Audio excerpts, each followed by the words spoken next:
The realtor slid the final document across the polished mahogany table, and I signed my name with a flourish that felt like poetic justice. Through the floor-to-ceiling windows of the real estate office, I could see the church steeple where, at this very moment, my sister Alexandra was supposedly exchanging vows with the man of her dreams. My phone buzzed violently on the table, the 15th call in the last 10 minutes. I knew exactly what was happening without even looking at the screen.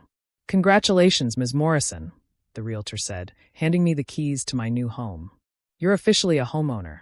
I smiled at him, Christopher Vaughn, my sister's ex-fiancé, and now my real estate agent, as my phone continued its angry dance across the table. The man my sister had left 2 years ago for someone with better financial prospects had just helped me buy my dream house, on what should have been her perfect day. But let me back up 3 months to when this whole mess started. My name is Samantha Morrison, and at 29, I had finally saved enough for a down payment on a house. It had taken 6 years of living in a cramped studio apartment, skipping vacations, driving a 15-year-old Honda Civic, and saying no to more brunches than I could count. But that $50,000 sitting in my savings account represented freedom, stability, and the achievement of a goal I'd set the day I graduated from nursing school. My younger sister Alexandra, on the other hand, had different priorities. At 26, she lived by the philosophy that life was meant to be enjoyed now, not saved for later. Credit cards were for maxing out, apartments were for decorating beyond your means, and rich boyfriends were for funding the lifestyle you deserved. When she got engaged to Bradley Ashford III, yes, that was actually his name, she saw it as her ticket to the life she'd always dreamed of. The problem started at our monthly family dinner in January. I'd just gotten pre-approval for a mortgage and couldn't contain my excitement. "I found the perfect house," I announced, pulling up photos on my phone. 3 bedrooms, 2 baths, and the most amazing garden. "I can finally have a dog." My parents beamed with pride. "That's wonderful, sweetheart," Mom said. "When do you close?" "If all goes well, mid-April." Alexandra, who had been unusually quiet, suddenly perked up. "April? But my wedding is in April." "The 23rd, I nodded. "I'll probably close the week before." "Perfect timing, right?" She exchanged a look with Bradley that I didn't quite understand at the time. The rest of dinner passed with wedding talk, venues, flowers, the usual. But I noticed Alexandra kept circling back to my house purchase, asking oddly specific questions about the down payment, the closing costs, my savings. 2 weeks later, she called me at work. "Can you meet me for coffee? It's important." I found her at our usual cafe, but instead of her typical perfectly composed self, she looked frazzled. Her designer bag, a Christmas gift from Bradley's mother, sat beside untouched coffee. "Lex, what's wrong?" She took a deep breath. "I need a favor. A big one." "Okay." The wedding venue wants the final payment. $50,000. I nearly choked on my latte. 50,000? For 1 day. It's the Rosewood estate, Sam. It's been in Bradley's family for generations.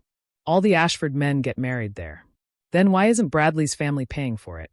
She fidgeted with her engagement ring. A massive diamond that probably cost more than my annual salary. They're already paying for so much. The honeymoon in Bora Bora, the rehearsal dinner, Bradley's new Mercedes as a wedding gift. A Mercedes as a wedding gift? I couldn't hide my disbelief. "The point is," she continued, ignoring my tone, "I need to contribute something. I need to show them I'm not just some gold digger marrying their son for money." The irony of that statement seemed lost on her. "Lex, I'm sympathetic, but what does this have to do with me?" She leaned forward, her eyes bright with desperation. "I need to borrow your house deposit." The cafe seemed to go silent around us. I stared at her, waiting for the punchline. It didn't come. "You're joking. I'll pay you back. Bradley's trust fund opens up fully once we're married. I can return every penny by May, June at the latest. Alexandra, that's my house. I've saved for 6 years. And I'm your sister." Her voice rose, drawing stares from nearby tables. "Your only sister, asking for help for the most important day of my life. You can delay buying a house for a few months, can't you? It's not about delaying. If I liquidate my savings now, I lose the pre-approval, the interest rate lock, the house itself. There are 3 other offers on it. So find another house. With what down payment?" She waved dismissively. "You saved once, you can save again. But I only get 1 wedding, 1 chance to impress Bradley's family, 1 shot at the life I deserve." The life she deserved. Not earned, not worked for, deserved. I'm sorry, Lex. I can't give you my house money. Maybe you could scale back the wedding, or take out a loan, or... A loan? She laughed bitterly. My credit is maxed out. And scale back. Do you know what Bradley's family would think? What his ex-girlfriend Muffy would say? Muffy. She's invited. Old family friend. She had her wedding at Rosewood too, of course.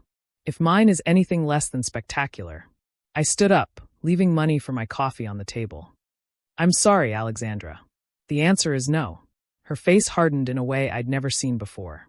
You'll regret this, Sam. When you're sitting alone in your precious house with no family around you, remember this moment. That should have been my warning. The next 3 weeks were a masterclass in manipulation. First came the sob stories. She'd call crying about how Bradley's mother was questioning if she was the right fit for their family. Then came the guilt trips, with our mother calling to ask why I was being so selfish, and couldn't I just help my sister this once? Apparently, Alexandra had told them I was refusing to help with any wedding expenses, conveniently leaving out the small detail that she wanted my entire life savings. When emotional manipulation failed, she tried bargaining. She'd pay me back with interest. She'd give me her car, worth maybe $5,000 on a good day. She'd let me be maid of honor, as if that was some grand prize rather than an expensive obligation. Finally, 2 weeks before the wedding, she went nuclear. I was at work when the text came through. Since you've made it clear that a house is more important than your own sister's happiness, you're no longer welcome at my wedding. Don't bother coming. My hands shook as I read it. 26 years of being sisters, and she was uninviting me over money I'd earned myself. The family explosion was immediate. My phone rang off the hook, aunts, uncles, cousins, all demanding to know what I'd done to poor Alexandra. She'd told everyone I'd promised to help pay for the wedding and then backed out at the last minute, leaving her scrambling. She painted herself as the victim and me as the cruel, money-hoarding sister who valued property over family. I tried explaining the truth, but who would believe it? Sweet Alexandra asking for someone's entire life savings? Ridiculous. Surely I was exaggerating. Surely there was a misunderstanding. My parents, caught in the middle, tried to play peacemakers. Just apologize, my mother begged. Go to the wedding. We'll sort out the money stuff later. Apologize for what? For not giving her $50,000 I spent years saving. For hurting her feelings. For not being supportive. Mom, she uninvited me from her wedding because I wouldn't bankrupt myself for her venue. She's stressed, honey. Wedding planning makes people crazy. Be the bigger person. But I was tired of being the bigger person. The responsible one. The one who worked night shifts and overtime while Alexandra floated from one expensive hobby to another, confident that someone would always catch her when she fell. The week before the wedding, things got interesting. I was meeting with Christopher Vaughn, my realtor, to finalize some paperwork when he mentioned something odd. Funny thing, he said, sorting through documents. I used to be engaged to a girl named Alexandra Morrison. Same last name as you. Small world, right? I nearly dropped my pen. Alexandra's my sister. His professional smile faltered. Oh, I didn't realize. She kept her ex pretty quiet. You're the ex she left 2 years ago? He nodded, looking uncomfortable. Ancient history. I wasn't financially ambitious enough for her tastes. I remembered now. Alexandra had dated a boring realtor guy before Bradley. She'd complained he was too focused on middle-class mediocrity and didn't understand her vision for the future. I'm sorry, I said. That must have been difficult. He shrugged, but I caught a flash of old hurt in his eyes. Blessing in disguise. I focused on building my business instead. Been doing pretty well, actually. An idea began forming in my mind. A terrible, wonderful, petty idea. Christopher, what are you doing on April 23rd? He raised an eyebrow. Working, probably. Why? How would you like to help me close on my house that day?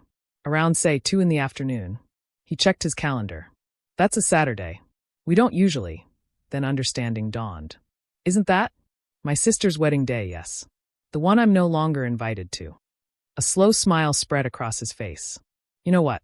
I think I can make an exception for a special client.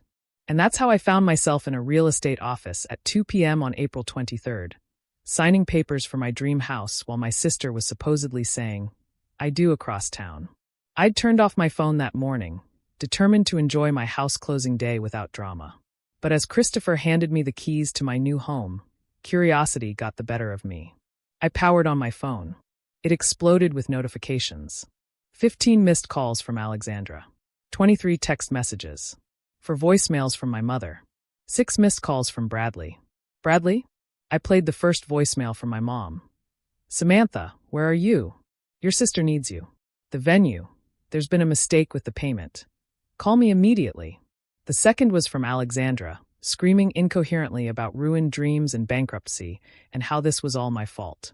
Christopher watched as I scrolled through the messages, his expression carefully neutral. Everything okay? Apparently the venue payment bounced, I said slowly. In the middle of the ceremony. His lips twitched. The Rosewood estate doesn't mess around with payments. They've been burned before by society types living beyond their means. You know the venue? Every realtor in the city knows Rosewood. They've had to foreclose on 3 properties in the last 5 years from families who overspent on weddings there. My phone rang. Alexandra's name flashed on the screen. Against my better judgment, I answered. Where are you? She shrieked.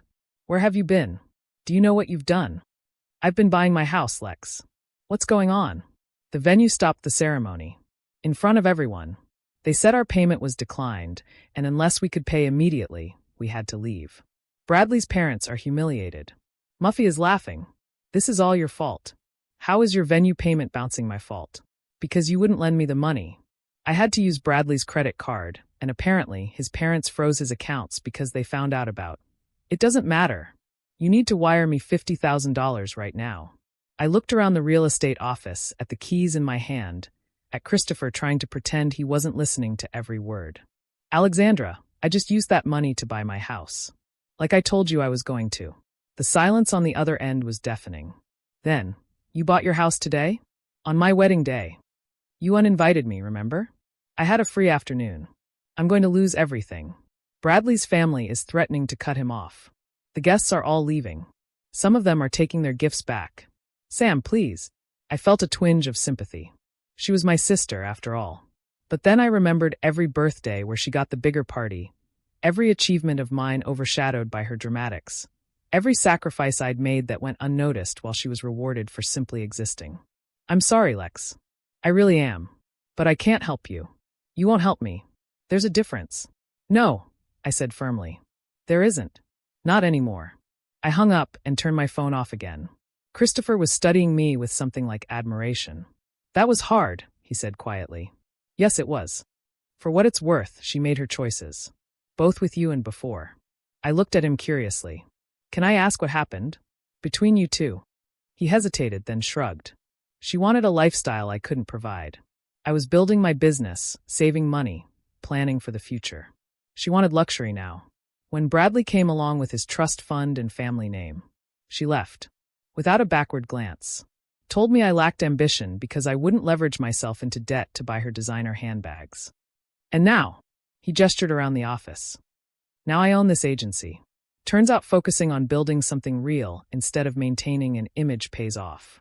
We sat in comfortable silence for a moment before he spoke again. You know, there's a great little champagne bar around the corner. If you'd like to celebrate your new home properly. I looked at this man who'd helped me achieve my dream on the day my sister's fantasy fell apart. There was something poetic about it. I'd like that, I said. But first, let me send one text. I powered on my phone, ignored the new barrage of messages, and sent a single text to my family group chat. Successfully closed on my house today. For those who said I was selfish for not giving Alexandra my deposit, you were right. I chose my future over her fantasy. I chose my hard-earned dreams over her borrowed ones. And watching her wedding implode because she couldn't pay for a venue she couldn't afford only confirms I made the right choice. I'll be at my new house if anyone wants to visit. You know, the one I bought with my own money. Then I turned the phone off again and followed Christopher out into the afternoon sun.